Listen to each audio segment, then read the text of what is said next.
Mrs. Grant. Oh, hello, dear. You're back, are you?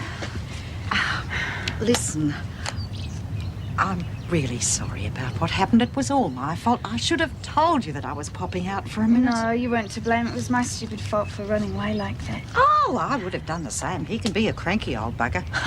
I sometimes wonder why I bother working here. Still, I'm glad it all turned out for the best. How come you didn't come back last week? Didn't he tell you?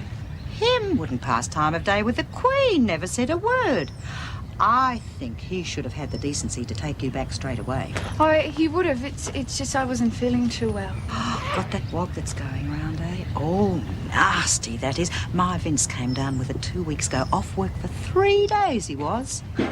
Mind you, I reckon he'd have done better going to work. Would have sweated it out. Works in a foundry, see? What's this? A stop work meeting? Look, I don't pay you both good money to stand around gossiping all day. Mrs. Grant, if you gave as much attention to those elkhorns out the back as you do to that face of yours, we might even make a profit out of them. And Daryl's our eldest. He'll be 20 next week. Mad about motorbikes. He is apprentice mechanic. He's real clever with his hands. I mean, he's bright but not brainy. Not like Jeffrey.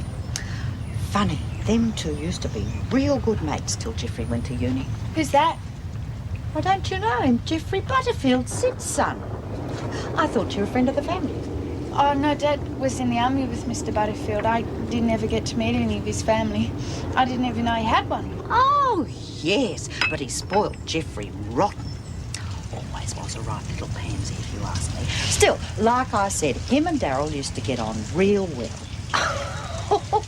Used to annoy old Sid. I think he thought his precious Jeffrey was mixing with the lower elements, if you know what I mean. Well, where is he now? Oh, he's studying at uni somewhere. Botany, agriculture, something like that. Comes here to work during the holidays.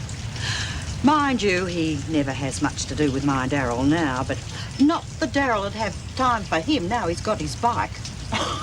You should see our kitchen table sometimes, covered with bits of engines and grease.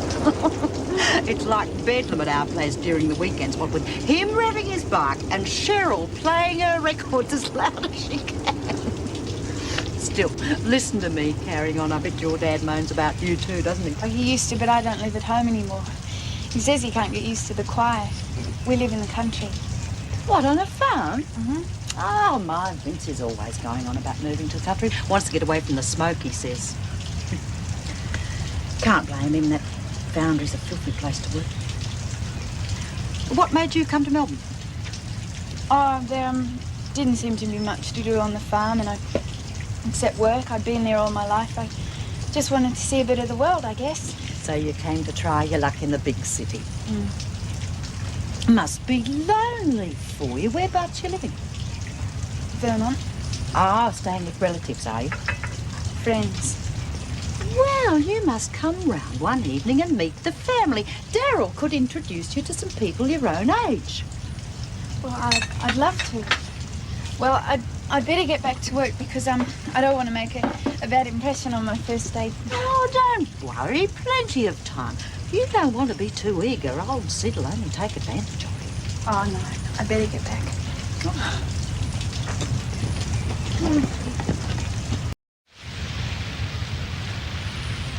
Eileen, you want to slow down a bit. He won't thank you for working your fingers to the bone. Oh, I just want to get this finished before tonight, that's all. Okay, please yourself. I'm going to take a breather anyhow. Boy, what I wouldn't do now for a cup of tea. Yeah, this kind of work does make you thirsty. Well, why don't you come home to my place when we knock off? Have a cup of tea before you catch your bus. I only live over there. Oh, look, that's really kind of you, but I can't. Not tonight. I've got to be home early. Got a date, have you? Listen, why not come tomorrow night? You could meet my son, the one I was telling you about. Well, I can't make it tomorrow night either. Well, when can you make it? Like, I can't, not at the moment. I see. Oh, look, it's nothing personal. What is it then? You're invited to a person's home and you turn them down. I'd call that bloody personal.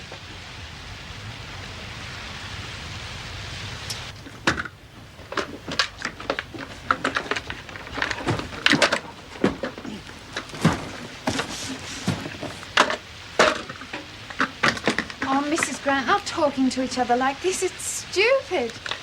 I didn't think I was good enough to talk to. Oh, it's not that. What is it then? See, you can't answer me, can you? What's the matter? Nothing. Well, get on with it then. Stuck-up little madam bad as him and his son. I'm surprised you'd stoop to get your hands dirty. Mrs. Grant, please don't go on like that. It's not that I don't want to come to your place. I can't. Why not? Because I've got to get back to the prison. You mean you're a criminal? At Wentworth Detention Centre, yes. Criminal? Sid Butterfield, you come in here. What is it now? You come in here and find out. Well? Did you know she was a crim? I told her. You had no right to. Oh, no, I'm glad she did. I'm not working alongside a crim. Well, that's easily fixed. You can always leave. You can't talk to me like that. Who said so? I do. I've worked here for 15 years. Worked? All you've ever done is talked. Yeah, upset every bit of the staff I've ever had. Well, if that's how you feel, I will go. Well, go on then. Oh, Mr. Butterfield, I Oh, don't you think... keep out of this. Bloody woman, all she ever did was talk. And you'd do much better for yourself if you kept your mouth shut in future.